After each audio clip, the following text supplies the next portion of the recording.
Hi children. Good morning children.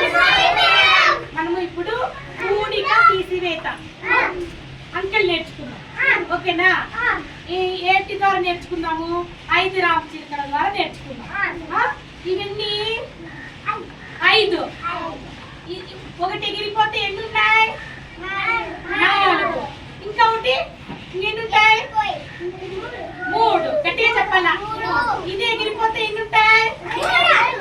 2. ఇది ఎగిరిపోతే ఎన్ని ఉంటాయి? ఇది కూడా ఎగిరిపోతే ఎన్ని ఉంటాయి? Very good, very good. ఇప్పుడు మనము నేర్చుకుందాం, పాట రూపంలో నేర్చుకుందాం. గట్టిగా చెప్పండి.